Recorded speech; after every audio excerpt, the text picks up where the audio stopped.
Oi, tudo bem com vocês? Meu principal objetivo na aula de hoje vai ser definir a integral de rima.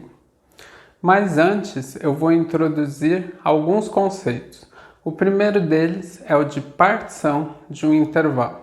Nós dizemos que uma partição P de um intervalo fechado AB é um conjunto finito P igual a x0, x1, x2 até xn, onde A igual a x0 é menor do que x1, que é menor do que x2, e assim sucessivamente vai ser menor do que xn, que é igual a B.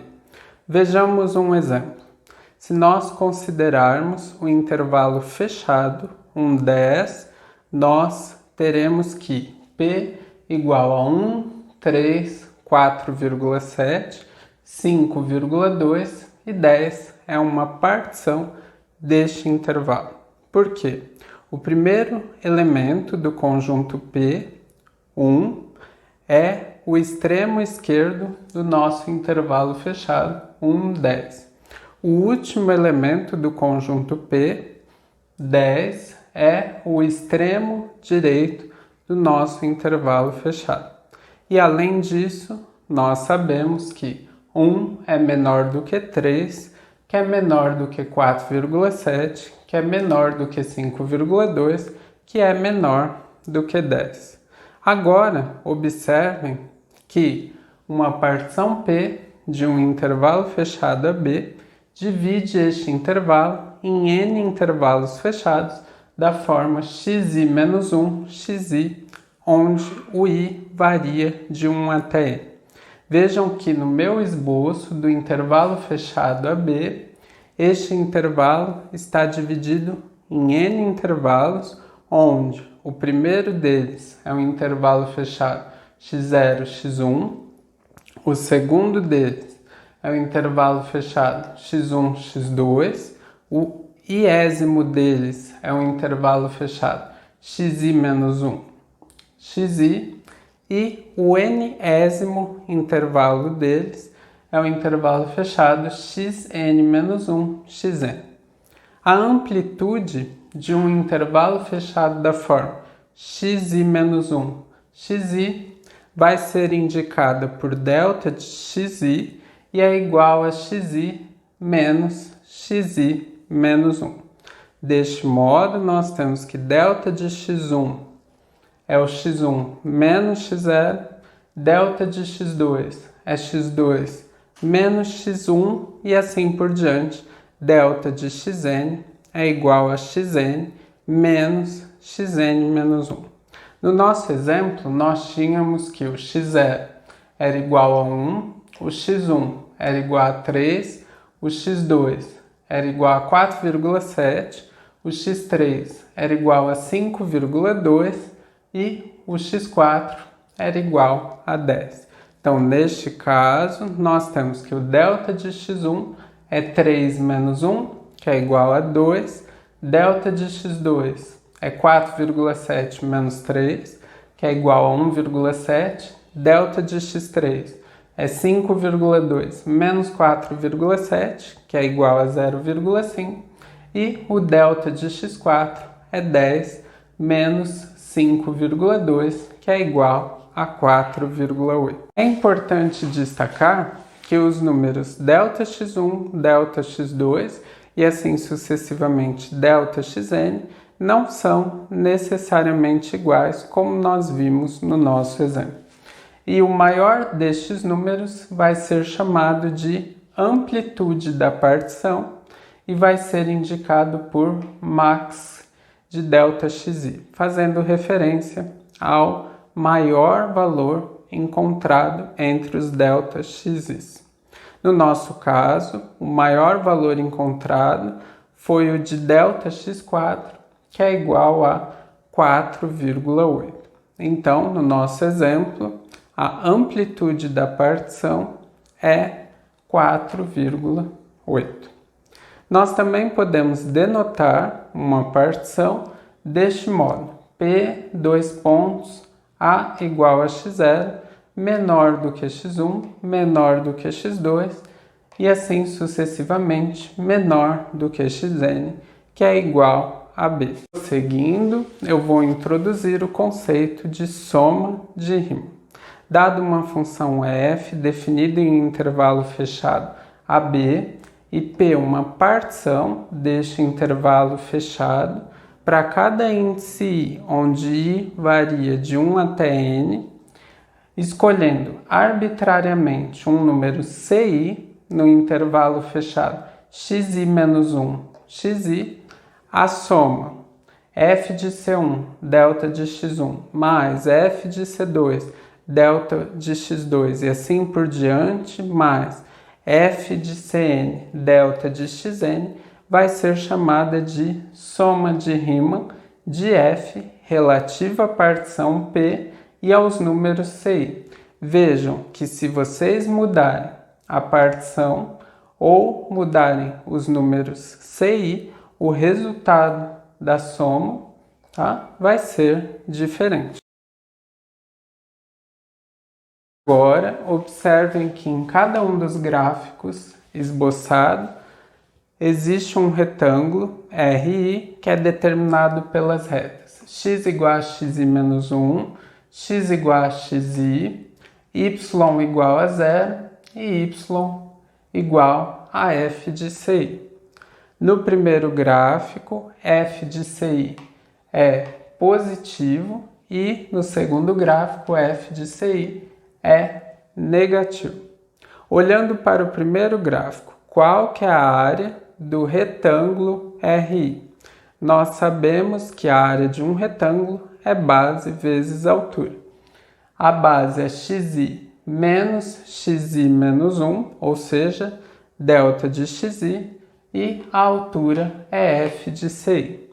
Então, nós temos que, se o f de CI for positivo, então f de CI vezes delta de xi será a área do retângulo RI, determinado pelas retas que eu falei, x igual a xi menos 1, x igual a xi, y igual a 0 e y igual a f de CI. Agora, se o f de CI for negativo, como neste segundo gráfico, a área do retângulo RI será menos f de CI vezes delta de xi, porque nós sabemos que a área do retângulo deve ser positiva. Como f de CI é negativo, nós consideramos menos f de CI. E assim a área será menos f de CI vezes delta de xi. Quando nós formos efetuar o cálculo da soma de Riemann, pode existir um número CI tal que f de CI seja negativo e pode existir um número CJ tal que f de CJ seja positivo. Geometricamente, nós podemos interpretar a soma de Riemann f de C1, delta de x1, mais f de C2, delta de x2, e assim sucessivamente, mais f de Cn, delta de xn, como a diferença entre a soma das áreas dos retângulos que estão acima do eixo x e a soma das áreas dos retângulos que estão abaixo do eixo x. Vejamos um exemplo. Considere a função f de x igual a x² menos 3x, definida no intervalo fechado 0, 4, e seja p dois pontos igual a 0, menor que 1, menor que 2, menor que 3, menor que 4, partição do intervalo fechado 0, 4. Além disso, sejam C1 igual a 0,4, que pertence ao intervalo fechado 0, 1, C2 igual a 1,5, que pertence ao intervalo fechado 1, 2, C3 igual a 2,3, que pertence ao intervalo fechado 2, 3, e C4 igual a 3,9, que pertence ao intervalo fechado 3, 4. Nós vamos determinar a soma de Riemann de f relativa à partição P e aos números C1, C2, C3 e C4 que foram escolhidos arbitrariamente. Nós sabemos que, por definição, a soma de Riemann relativa a esta partição e a estes números CI vai ser igual a f de C1 vezes delta x1 mais f de C2 vezes delta x2 mais f de C3 vezes delta x3 mais f de C4 vezes delta x4.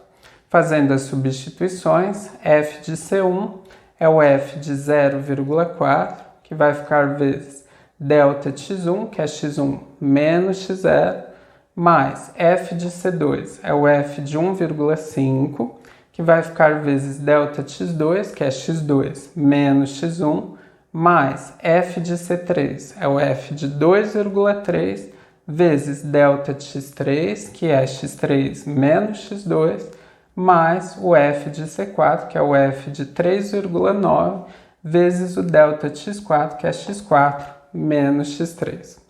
f de 0,4 é 0,4 ao quadrado, que é 0,16, menos 3 vezes 0,4, que é igual a 1,2.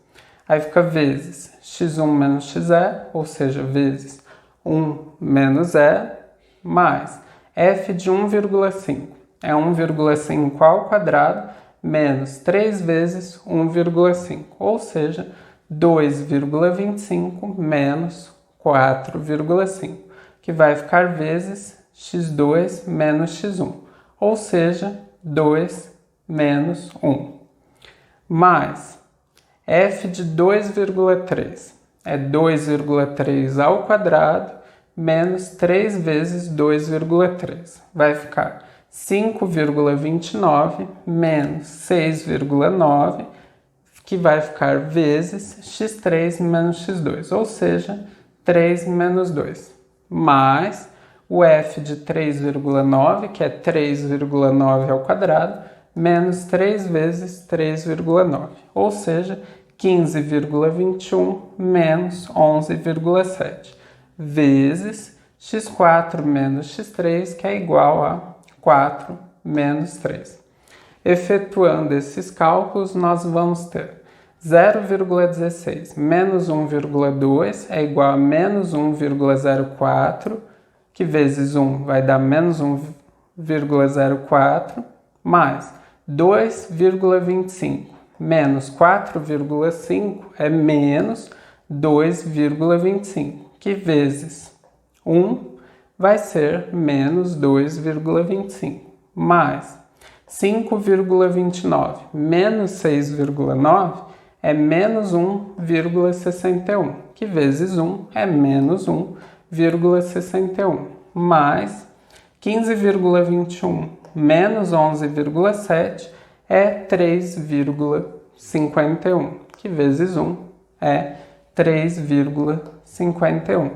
Então, o resultado da soma, menos 1,04, menos 2,25, menos 1,61, mais 3,51, é igual a menos 1,39.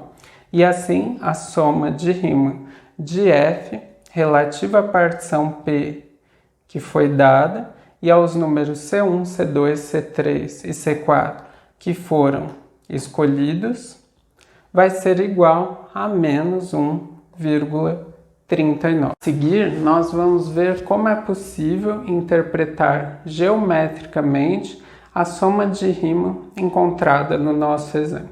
Primeiramente, eu fiz o esboço do gráfico da função f de x igual a x² menos 3x no intervalo fechado 0,4, que é esta parábola. Observem que, como f de C1 é igual a f de 0,4, que é igual a menos 1,04, que é negativo, o retângulo associado a este produto vai estar abaixo do eixo x.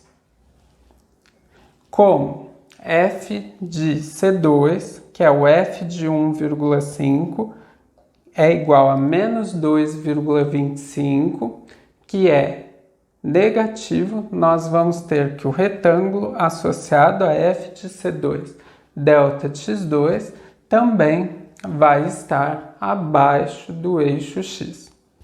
Como f de C3 é igual a f de 2,3, que é igual a menos 1,61, que também é negativo, o retângulo associado a f de C3 delta de x3 também vai estar abaixo do eixo x. E, finalmente, como f de C4 é igual a f de 3,9, que é igual a 3,51, o retângulo associado a f de C4 delta de x4 vai estar acima do eixo x. O primeiro retângulo possui base 1 menos 0 e altura módulo de menos 1,04. O segundo retângulo possui base 2 menos 1 e altura igual a módulo de menos 2,25. O terceiro retângulo possui base 3 menos 2 e altura igual a módulo de menos 1,61.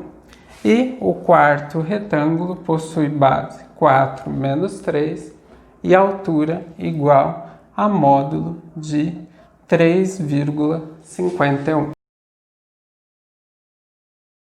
Finalmente, nós vamos definir formalmente o que vai ser o nosso objeto de estudo nas próximas aulas, a integral de Riemann. Sejam f uma função definida em intervalo fechado AB e L um número real. Nós dizemos que o somatório de f de ci vezes delta de xi com i de 1 até n tende a L quando o máximo de delta de xi tende a zero e escrevemos limite do somatório de f de ci vezes delta de xi com i de 1 até n e máximo de delta de xi tendendo a zero, se para todo epsilon positivo existir um delta positivo que somente dependa de epsilon e não das escolhas dos ci's, tal que o módulo de f de ci vezes delta de xi com i de 1 até n menos L seja menor que epsilon para toda partição P do intervalo fechado AB com o máximo do delta de xi menor do que delta.